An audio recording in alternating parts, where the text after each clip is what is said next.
ça ensemble. Ça, c'est un autre patient. Ça, c'est un autre patient. Tétralogie de Fallot opéré à l'âge de 7 ans. Il a 31 ans. Il est asymptomatique. Ah, il est symptomatique, pardon. Il est symptomatique. Donc, on fait l'écho. Je trouve quoi?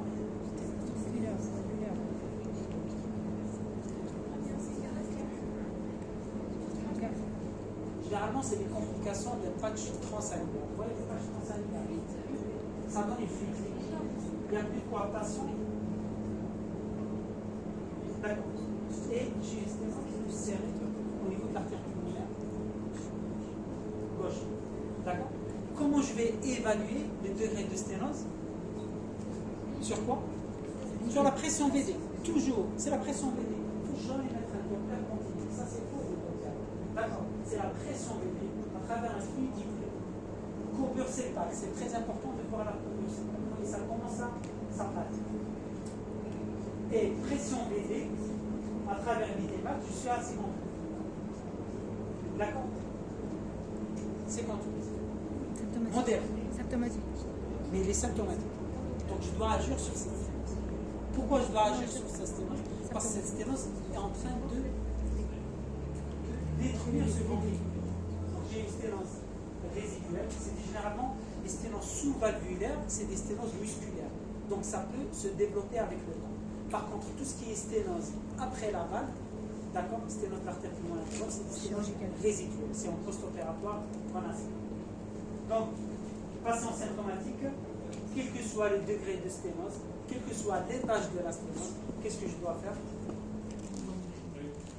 Bien sûr.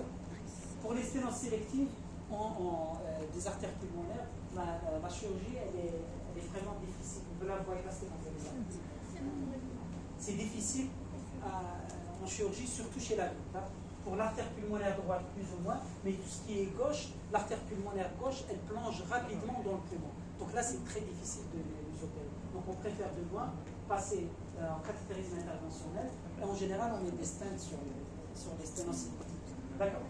Mais quel que soit, accessible à le traitement percutané ou chirurgical, c'est des patients qu'il faut obligatoirement, c'est des sténoses qu'il faut gérer. Donc là, vous voyez, après c'est bon? Donc là, c'est pour parler des sténoses. L'IP, c'est une autre évaluation. On verra par la suite pour les maladies. L'IP, c'est la même chose. L'IP, c'est la même chose. Fuite pulmonaire importante. Symptomatique, j'opère. Pourquoi j'opère? Pour protéger ce ventricule. Asymptomatique, c'est les mêmes paramètres. C'est les 4 paramètres. Une diminution de la capacité fonctionnelle, une dysfonction ventriculaire droite et dilatation du ventricule droit avec un volume télédiastolique supérieur à 160 millilitres par mètre carré, au volume télésystolique supérieur à 80. Hein? Pour le patient. Donc ça, c'est un patient